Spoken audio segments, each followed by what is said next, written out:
Bryan-Tracy. Secrets of Success.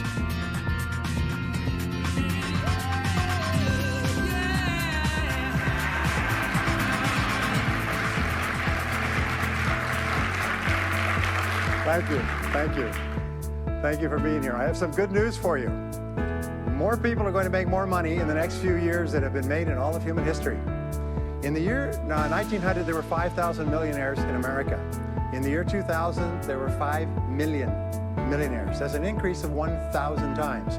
Now, there was a leveling off in 2001, 2002. In the last 2 years, the number of millionaires has jumped 33%. It's jumped to 8.2 million millionaires in America, and virtually all of them are self-made, which means they started without a pot to you-know-what in or a window to throw it out of. And they've made it in one generation. When we look at the wealthiest people in America today, Warren Buffett, Michael Dell, of course, Bill Gates, Paul Allen, and the Walton family, all first-generation multi-billionaires. We have a $12 trillion economy today that is growing at the rate of $500 to $600 billion a year, and all that money is going through somebody's fingers, and your job is to make sure it goes through yours and some of it sticks. Is that a good goal for today? And my job is to show you how to do it. The good news is that all the answers have been found. Self-made millionaires have been studied exhaustively. They've been analyzed. They've been interviewed by the hundreds of thousands and millions. And what we know is exactly who they are and what they do and how they think and how they tick and the decisions they make and the things that they do and they don't do. And the wonderful thing is this: if you do what other successful people do, you eventually get the same result that they do.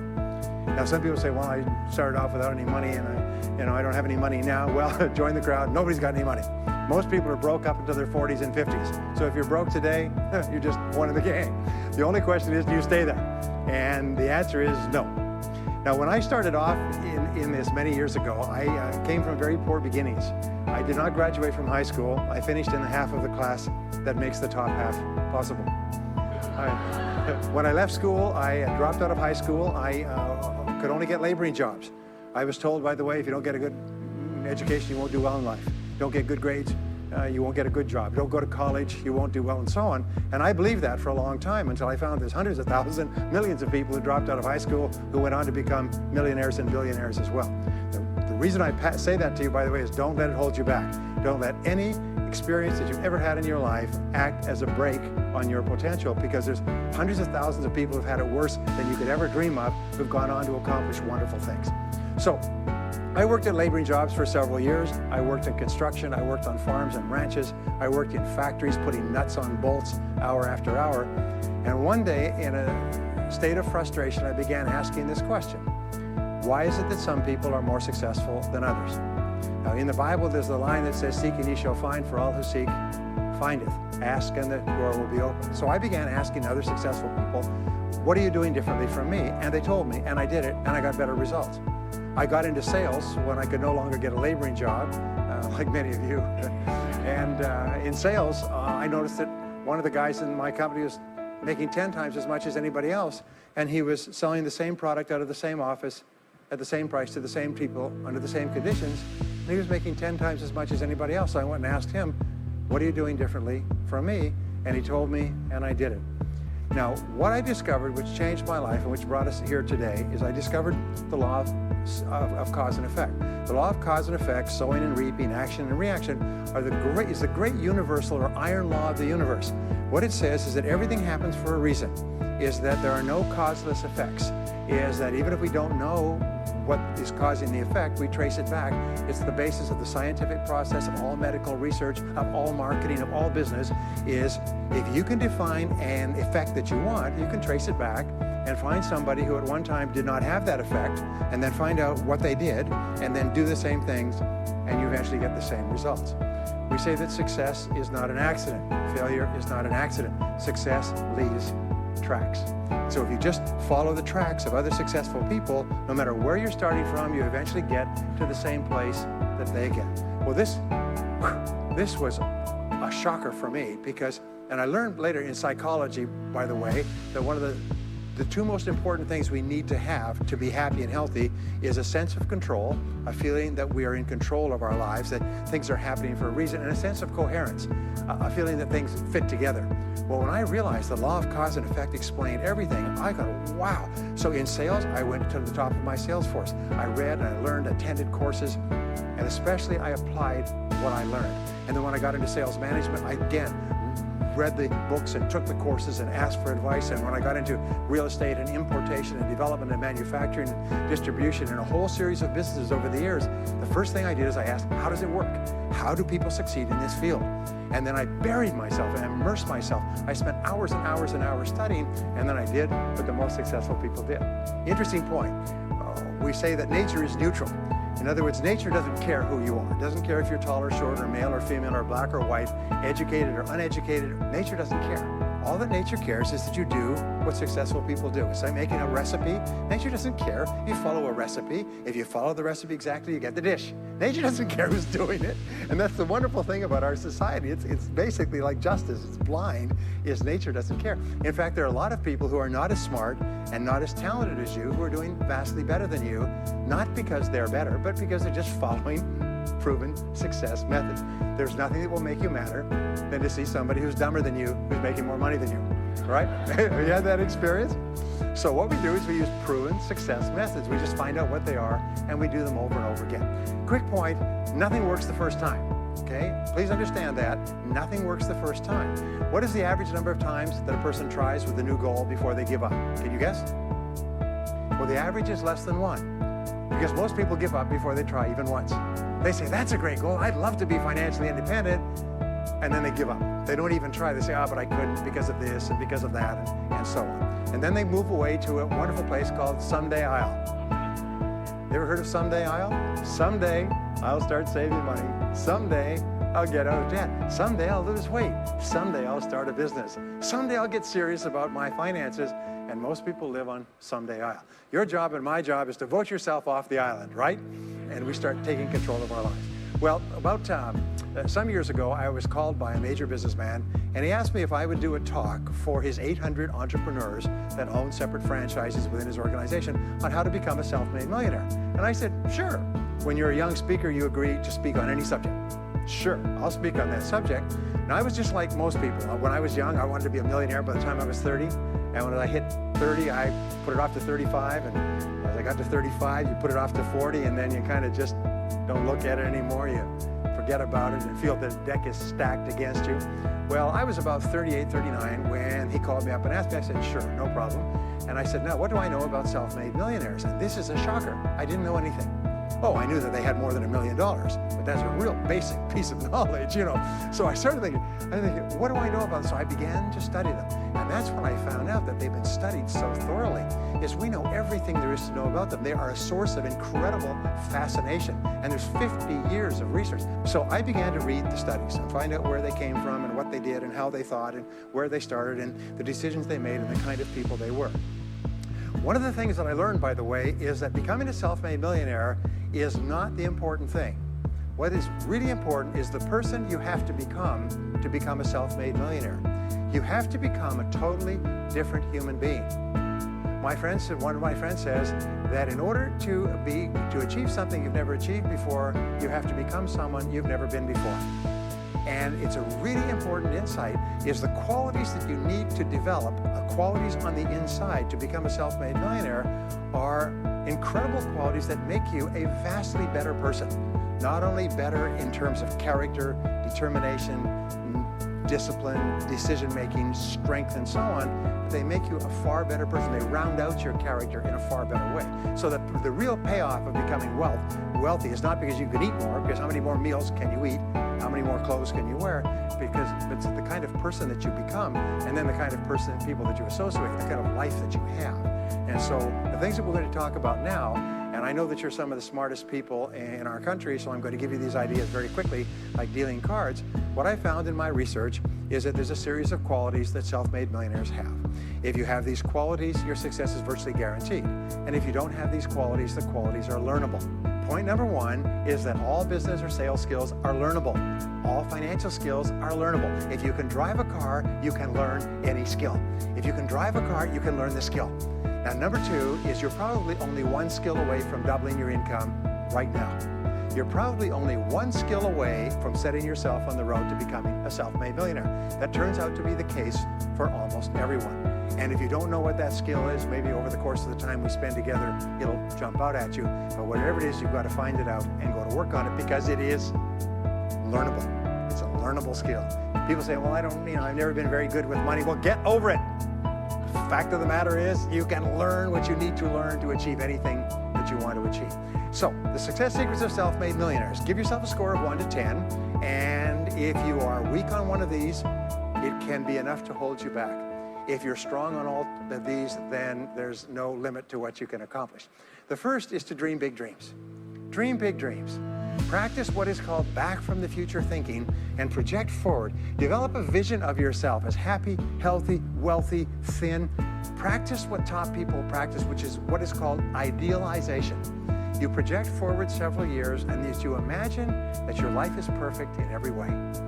Imagine that you have no limitations. Imagine that you have all the time and all the money and all the friends and all the contacts and all the education, all the experience, and that you could be or have or do anything you want in life. If you could, what would it be? If your life were perfect in 5 years, what would it look like? How much would you be earning? How much would you be worth? What kind of a family life would you have? What kind of health would you have? What kind of car would you be driving? What would your life be like if you could wave a magic wand and make it perfect in every way? Now, what we have found is this is the starting point of great riches, and it's the starting point of great success in life, is for you to have a dream or a vision of a wonderful future. Here's an exercise that we give people in our audiences, is take a sheet of paper and make up what is called a dream list. Now, imagine this is kind of like a kid's Christmas list, and that it just allows you to just run wild and just write down everything that you could think of that you could possibly want. I had a friend who I taught this to, and he got so excited about it, he bought a spiral notebook, and he began writing. And he'd go through the newspaper, and every single thing he saw in the newspaper that was nice, he wrote it down as goal. He ended up, first time through, with 330 goals. With the end of the month, he had 500 things that he wanted. The interesting thing was that his life exploded. He activated the law of attraction, and he began to attract into his life people, circumstances, ideas, resources, insights that began to move him toward the accomplishment of the goals and began to move the goals toward him. Number two is to do what you love to do. Whenever you find people who are really successful in life, they're people who do what they love to do. They love their work. The great rule for success in life is to find something that you love to do and then find a way to make a living doing it. Now, when you find what you love to do, it'll be something that gives you energy, it motivates you, it enthuses you. It's probably something that you were meant to do from the time you were born. And when you ask self-made millionaires, what sort of work do you do? They'll often say, I've never worked a day in my life. I just do what I like to do. I had a graduate in my course once who came up to me and said, that's interesting. He said, when I was a little boy, I loved to study airplanes. He said, I got airplane books, and I had airplane models, and I had toy planes, and then I got into competitions with the remote-controlled planes. He said, when I grew up and went to school, I studied aeronautical engineering. He said, today, I'm 35. He said, I own 3 companies. One builds small aircraft. Another one repairs and services small aircraft. Another one is in leasing and chartering small aircraft. He said, I've never worked a day in my life. He said, I've just played with planes since the time I was a kid.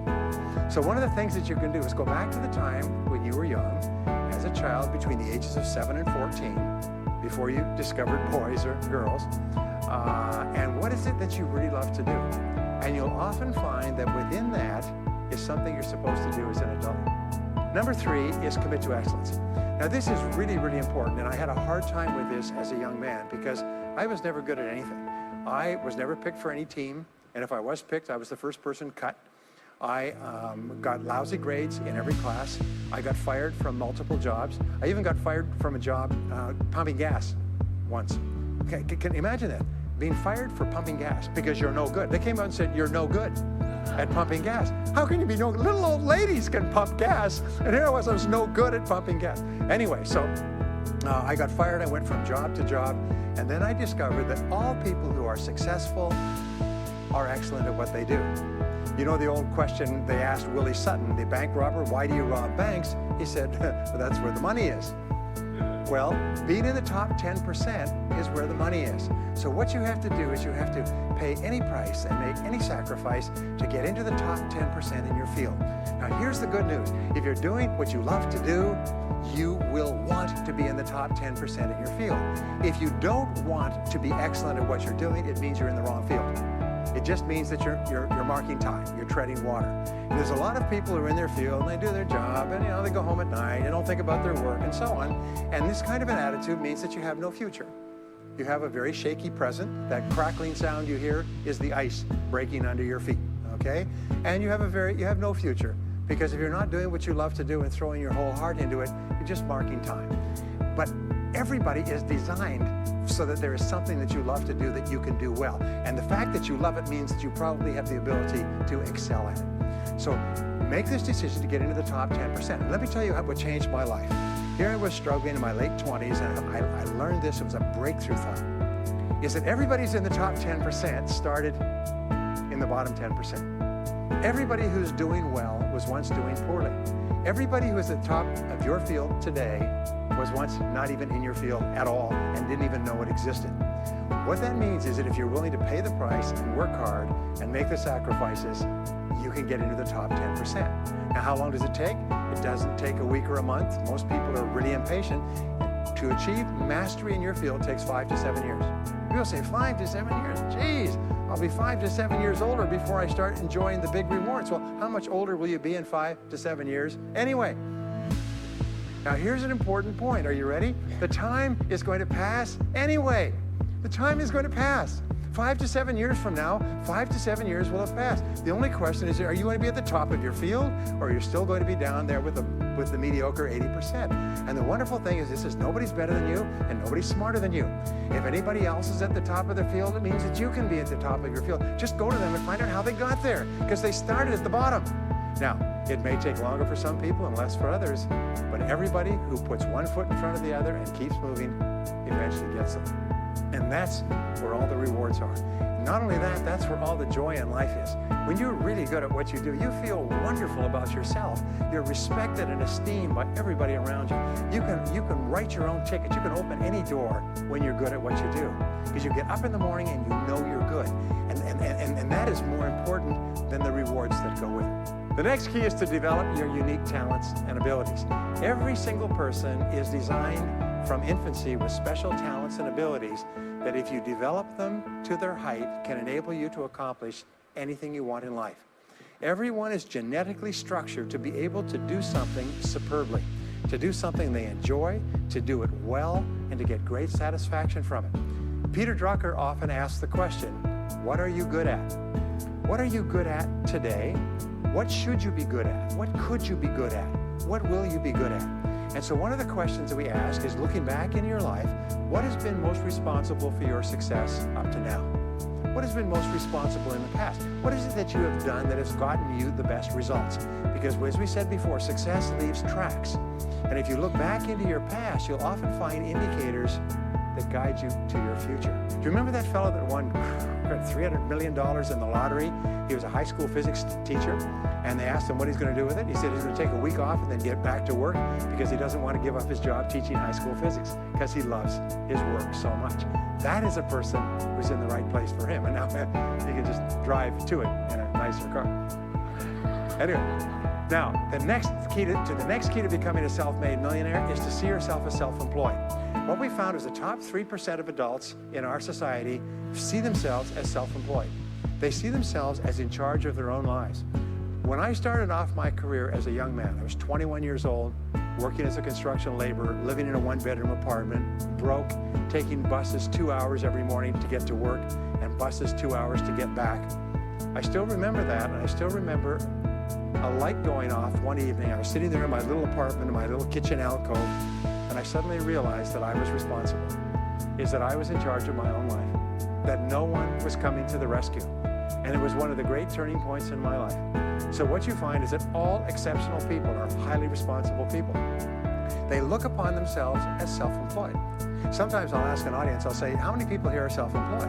And some people will raise their hand and some won't. I'll say, now what's the true answer to this question? And the true answer is that everyone is self-employed. The biggest mistake you can ever make is to ever think you work for anyone else but yourself. Even if someone else signs your paycheck for you all your life, the most valuable people in any organization are the people who treat the company as though it belongs to them. They see everything that happens as affecting them personally. They're not the 9-to-5ers, the no-hopers that say, yeah, well, I go to work. When I'm not at work, I don't think about my work. These people, somebody has told them that's a clever way to think. It's the way losers think. Winners think about their company, and when they're not there, they think about how they can do it better. When something happens in their company, they take it personally because they see themselves as highly responsible. As a result, they're paid more, they're given more educational opportunities, they're promoted faster, and these are the people that eventually, like cream, rise to the top of every organization and every industry, the top 3%. The next key to becoming a self-made millionaire is to develop a clear sense of direction. Developing a clear sense of direction means that you need to become intensely goal-oriented. We find that all successful people are goal-oriented. There's an old saying, you can't hit a target that you can't see. You've got to know what you want in every area of your life. Some years ago, I worked with the Hunt Oil Company in Texas. The Hunt Oil Company was founded by H.L. Hunt, who became the wealthiest, self-made, multi-jillionaire billionaire in the world. At his peak, he owned 200 companies and had a royalty income of $3 million a day. Most phenomenal man, by the way. And he was interviewed by a friend of mine on television before he died in the early 70s. And he was asked, what are the secrets to success? He said, the keys to success have only been two through all my life, and I will tell you what they are. He said, number one, he said, decide exactly what it is you want and write it down and make a plan to achieve it. And number two is determine the price you're going to have to pay to get it and then resolve to pay that price. Now, where the law of sowing and reaping cause and effect, I learned an additional point to that. I learned that your current life today is the result of the price you've sown up to now. Is whatever you've put in, you get out. So whatever you're getting out today is a result of what you've put in. If you don't like what you're getting out, what you have to do is you have to put in something different.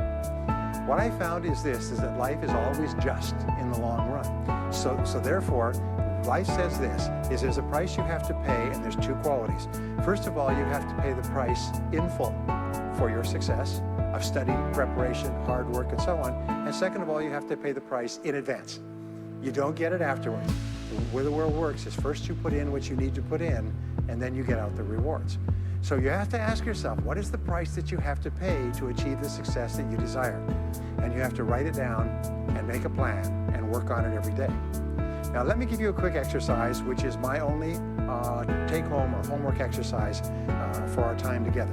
I want you to take a piece of paper like this and write down 10 goals that you'd like to accomplish in the next 12 months.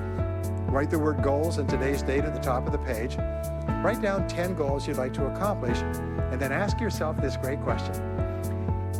If you could only accomplish one goal on this list, but you could accomplish it within 24 hours, which one goal would have the greatest positive impact on your life?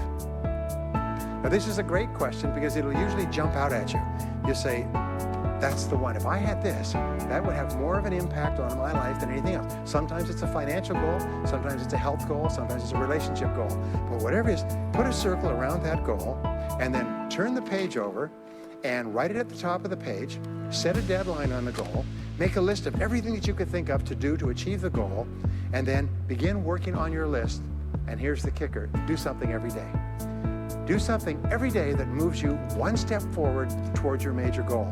My promise to you that this exercise, selecting your most important goal, making a plan, and working on it every day, will change your life in ways that you cannot imagine. They say that people begin to become great when they determine their major definite purpose, their number one goal, and work on it every day. It is the secret to becoming a self-made millionaire. It's the secret to great success in life. My promise to you is a week, a month, a year from now, you'll look back and you'll be absolutely staggered at the difference it makes.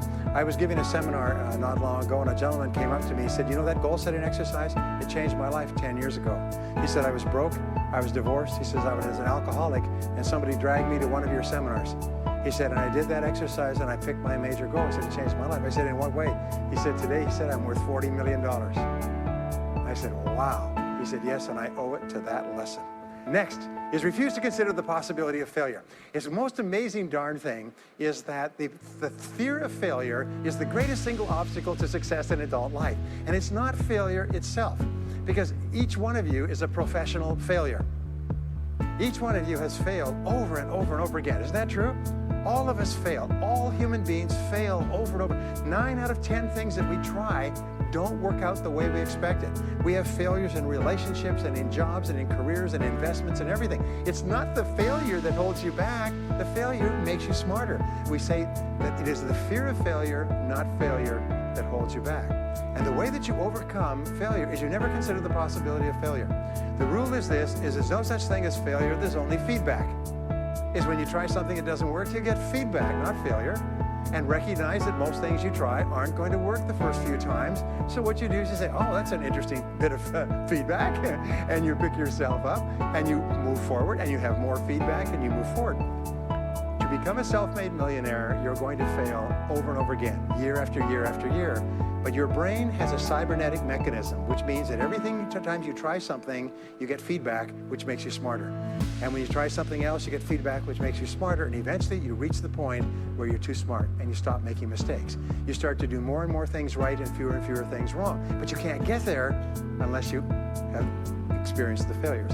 Henry Ford once said that failure is merely an opportunity to more intelligently begin again.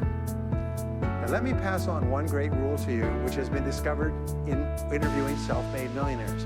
Self-made millionaires look into every failure for something good. They say there's got to be something good in this that I can benefit from, and surprise, surprise, they always find it. Second is self-made millionaires always seek the valuable lesson in every setback or obstacle or temporary failure, and they always find the lesson. Now, what do failures do? Failures whine and cry and think about what they've lost and blame their problems on someone else. Successful people say, what can I learn from this that will make me smarter next time? And my promise to you, those who seek find, is that if you go looking for a valuable lesson in the biggest problem that you're facing today, you'll always find the lesson. Here's another possibility. Your biggest problem today could be the biggest gift that you have ever received, because it may contain within it the lesson that will make you successful. If you stop thinking about what happened and who's to blame, and you start looking for the gift within your problem, sometimes it can transform your life. The next key is to dedicate yourself to lifelong learning. Now, what takes you from rags to riches is personal development, personal and professional development. In the 21st century, as Peter Drucker says, knowledge and skill are the keys to the 21st century. And the only thing that will be relevant, the only skill that will be relevant in the 21st century is the ability to learn new skills, because virtually everything you know is becoming obsolete at a rapid rate. Stephen Covey says that your current knowledge base has a half-life of 2 years, which means that half of everything you know will be irrelevant within 2 years. And 2 years from now, half more. So if you're not continually learning and upgrading your knowledge and skills, you're not staying in the same place. As Pat Riley says, the basketball coach says, if you're not getting better, you're getting worse. If you're not constantly learning, you're actually falling behind. So here are the 3 keys to continuous learning. Number 1 is read in your field 30 to 60 minutes each day. In other words, turn off the television, turn off the radio, put aside the newspaper, and just read in your field. The very best places to read, by the way, are books. Read books, the best-selling books written by the most successful people in your field, because books contain a wealth of riches that can enable you to function at a far higher level, to get much better results than you could before. So read 30 to 60 minutes a day. I've had people tell me, countless people over the years, that reading an hour a day has doubled and tripled their income within a year. The second thing you do is take every course that you possibly can. The courses and seminars that are available to you in your field that are given by professionals are courses that have been developed over years and years and years. They have been tested and tested and tested. The person who is talking to you for several hours has spent thousands of hours learning their subject. They have dry tested this or done test runs with thousands of other people. When you take a course, you can learn enough information in 1 or 2 days, more than you could learn in 2 or 3 years or maybe even a lifetime, all distilled and put together. People say, I can't afford a course. You cannot afford not to buy books. You can't afford not to go to courses. Some years ago, I had a dentist, and he was a very successful dentist. I was recommended to me by a friend. And this dentist retired at the age of 53. And just before he retired, he sold his practice for about $2 million. Just before he retired, he told me why. He said about 8 years before, he had attended a dental congress in Hong Kong. This is from California. He'd flown all the way to Hong Kong to attend this international dental congress because there were specialists giving private lectures, sort of plenary sessions on the side. And he attended this session, and it was on a particular technique of cosmetic surgery that this dentist had developed that no one else knew, where you could basically straighten out a person's entire front jaw so they look beautiful at a very low cost and a very high level of effectiveness. He came back and he began implementing this in his practice. People began flying from 500 to 1,000 miles away. Every dentist sent their families, members, and themselves to this dentist. He was able to charge whatever he wanted to charge. He said 8 years later, he retired as a self-made millionaire at the age of 53, to enjoy his money for the rest of his life from what he learned from one session at one convention at one course. Now, that is a true story, and maybe it's an exception, but you can never tell where the information is going to come from. The third way that you can upgrade your skills is listen to audio programs in your car. The average driver drives 500 to 1,000 hours a year, 25 to 50,000 miles. If you listen to audio programs in your car, according to the University of Southern California, you will get the equivalent of almost full-time university attendance just listening to learning material as you drive around. It can totally and profoundly change your life. Very, very important. Here's an interesting point. The more you commit yourself to becoming the best person you can be, the more you like yourself and respect yourself, the more energy you have, the bigger goals you set for yourself, the more you persist. When you invest in yourself and you read and learn and upgrade your skills, you're telling yourself, wow, I am a person with a great future, and it's up to me to maximize my potential. And your self-esteem goes up, your self-respect goes up, your sense of personal pride goes up, and you started to get promoted more and paid more in every part of your life. Well, the next is to develop a workaholic mentality. In our society today, you hear all these people talking about take it easy, have balance in your life, relax, lean back, have fun at work, happy, get along with your coworkers. This is loser talk. Loser, loser, loser. Now, there's a time in your life when you can back off, all right? You can take it easy. But that's when you've made it, not before you've made it.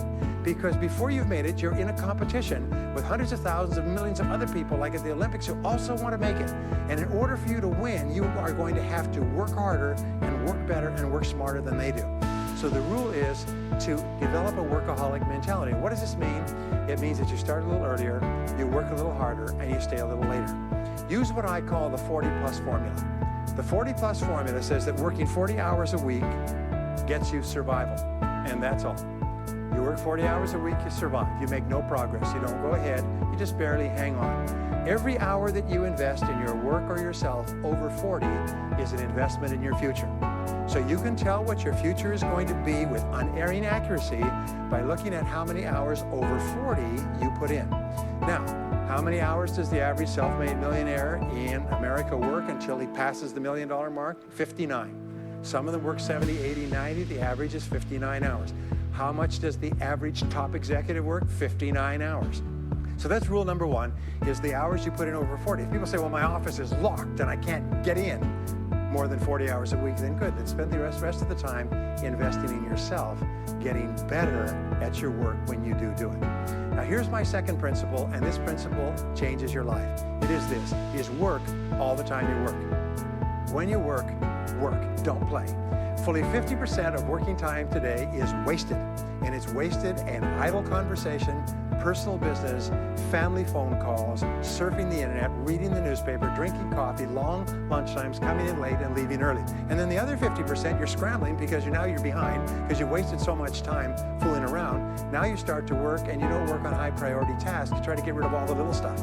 So what happens is the big tasks begin to build up like an avalanche overhang, and they cause enormous stress. And you go home at night and you're thinking about this job, I've got to get this project finished, but I can't discipline myself to stop talking to my coworkers. Every time one of them comes in, I like automatic, like a conditioned response, it's blah, blah time. Chatter, chatter, chatter, chatter, chatter, chatter, chatter, chatter. No. What you have to do is work all the time you work. If someone comes in and says, hey, you've got a minute to talk, you say, yes, but not now. Why don't we talk after work? Meanwhile, I've got to get back to work. I'll tell you what, why don't you go down the hall and ruin his career? But don't stand here and ruin mine. It's really important. There's a great story of a little girl goes to her mother and says, "Mommy, why is it Daddy always brings his briefcase home and he works in the evenings and he works on the weekends and he doesn't spend any time with the family?" And she says, "Well, honey, you have to understand, Daddy can't get all his work done at work, so he has to bring it home." She said, "Why don't they put him in a slower class?" The next key is to get around the right people. This is a key for becoming a self-made millionaire, is get around the right people. Dr. David McClellan at Harvard did studies for 25 years looking into why it is that some people succeeded greatly in life. What he found was as much as 99% of your success in life is going to be determined by what he called your reference group. Your reference group are the people with whom you habitually associate. They're the people that you associate with at work, the people you associate with home, your church, your political party, your social circle. What he found in working with people is that changing a person's reference group totally transformed the way they think. Why?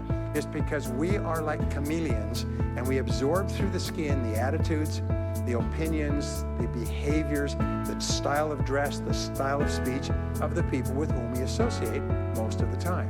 If you start to associate with winners most of the time, you find that they have a totally different worldview. They're positive, they're upbeat, they're focused, they're learning, they're growing, they're positive at what they're doing, and you start to become like them. We know that our relationships determine 85% of our happiness or unhappiness in life. In other words, if you have bad relationships, personal relationships, they will drag you down worse than a sea anchor.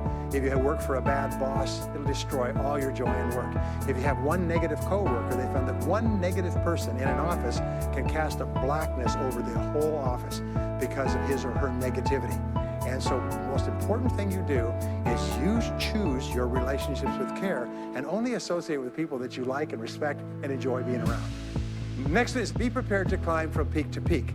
One of the keys to becoming a self-made millionaire is to realize that life is never one continuous train. It's always up and down. So it goes up. Like if you climb a mountain peak, you have to go down into the valley before you climb the next peak. So all of life is cycles and trends. All of life is cycles and trends. And there's up cycles and there's down cycles and there's up trends and there's down trends. The question is, what is the general direction of your trends? We say this, is that life is 2 steps forward and 1 step back. Successful people focus on the 2 steps forward and then they protect themselves on the downside. They build up cash reserves. They put in stop-loss orders on their stock market. They very carefully watch what they're doing. So they try to maintain that 2 steps up and then make sure that the 1 step back is not so far. And then they want to make sure that this curve is generally upward so that each time there's a step back, they're still further ahead than they were before. The next one, which is to develop resilience and bounce back. Developing resilience and bouncing back is one of the key qualities of self-made millionaires because, as I said right at the beginning, most things won't work. This is a very interesting point, is that you're going to be knocked down over and over again. And what we know, as my friend Charlie Jones says, is you have to bounce, don't break. And when things go wrong, bounce.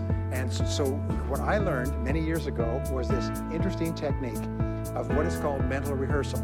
And mental rehearsal says that you mentally prepare for the inevitable downturns before they occur. So you say, all right, in the course of life, things are going to go wrong, but when they do, I'm not going to become upset. I'm not going to get mad or angry or anything else. I'm just going to take it and learn from it and pick myself up and keep going.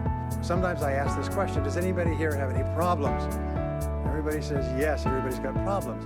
Well, here's the rule, is all of life is a continuous series of problems. They never end. The problems just keep on coming, like the waves of the ocean. The only break in this unbroken series of problems will be the occasional crisis. So life will be problem, problem, problem, problem, problem, problem, crisis. Problem, problem, problem, problem, problem, crisis. It's like the waves of the ocean. 6 problems and a crisis, 6 problems and a crisis. Which means that everybody here is either in a crisis right now, has just gotten out of a crisis, or is just about to have a crisis. So what we have found is this, the hallmark of superior people, 30 years of research, is how you respond to a crisis. How you deal with problems and how you respond to a crisis. And what we have found is this, is superior people look for the solution to every problem. They don't allow themselves to become upset and angry when something goes wrong. They say, okay, what's the solution? and they become intensely solution-oriented. When you have a very intense problem, that stimulates creativity to solve the problem. So what you do is you write and define the problem clearly. If you have a problem, you say, wait a minute, what is my problem? What is it that I'm worried about? And write it down. And the very act of defining a problem clearly often triggers the solution to the problem. One last technique that I want to give you with regard to your major definite purpose. And if you only do these two things as a result of our time together, they will transform your life. You've already identified the one goal that can have the greatest positive impact on your life.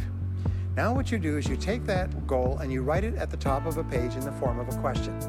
And you say, let us say your goal is to double your income. That could have a major impact on your life. You say, what are all the things that I could do to double my income in the next 12 months? Write it as a clear question. Even better, if you're earning $50,000 a year today, write, what could I do to earn $100,000 over the next 12 months? The more specific the question, the better. Then you devote yourself to writing 20 answers to this question. You must write a minimum of 20 answers. Work harder, work smarter, start earlier, stay later, change occupations, upgrade my skills, whatever it is, keep forcing yourself to write till you've written 20 answers. We call this mind storming. The first 3 to 5 answers will be easy. The next 3 to 5 answers will be difficult. The last 10 answers will be incredibly difficult. But I have given this exercise to people who've gone on to become millionaires so many times I've lost track, because they often find that the 20th answer changes their whole life. And if you've ever done this once, it's absolutely staggering. More people have become millionaires with this simple idea of mind storming, what I call the 20 idea method, than any other single method of creative thinking ever discovered. Once you've got your 20 answers, pick one answer and take action on it immediately. Once you've got, it doesn't matter what it is, just take one answer and take action on it, and that will keep you thinking and acting creatively all day long. The next key to becoming a self-made millionaire is to become an unshakable optimist. Unshakable optimist means that you think and talk about what you want most of the time.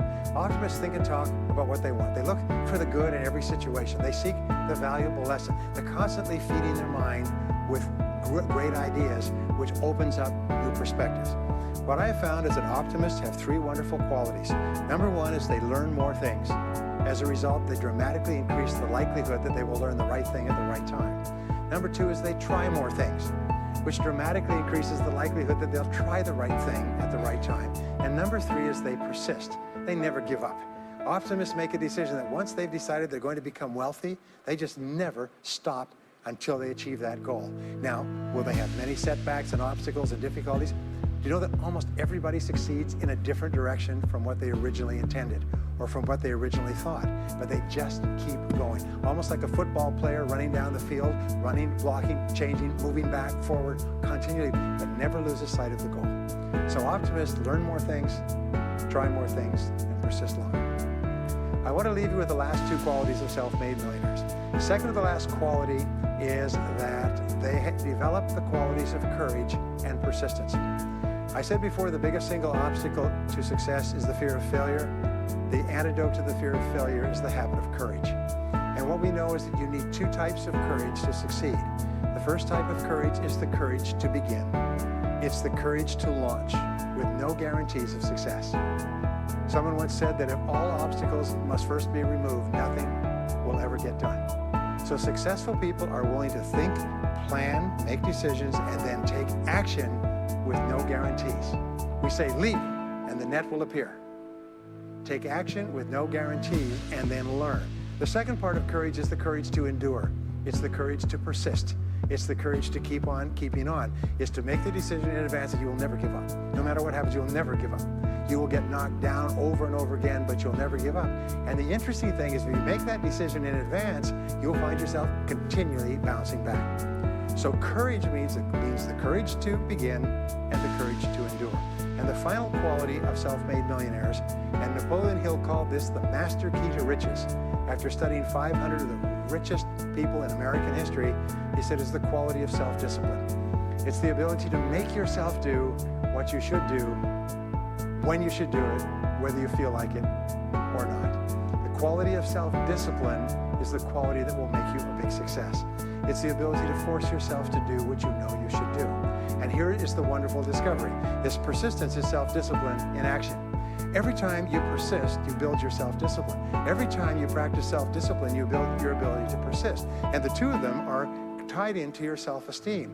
So the more you persist, the more you like yourself. And the more you like yourself, the more discipline you have. And the more discipline you have in practice, the more you like yourself. As a result, the more you persist. And eventually you get onto an upward spiral where you become absolutely unstoppable. You reach the point where you know you can achieve the goal and nothing in the world can stop you. And every step that you take forward makes you stronger and stronger and stronger until finally people say, I know one thing about him, I know one thing about her. You cannot stop him or her. Once they decided they want something, they will not stop until they get it. And when you develop that quality, there will be nothing that is impossible to you. So let me just leave you with these last points. We're living at the very best time in all of human history. More people are going to make more money in the next few years than have ever been made in all of human history. More people are going to become millionaires and are becoming millionaires today at a faster rate than we've ever thought possible. And no one is better than you and no one is smarter than you. And if you do what other self-made millionaires do, then nothing in the world can stop you from eventually getting the same results as other self-made millionaires. And I hope you do. Thank you very much.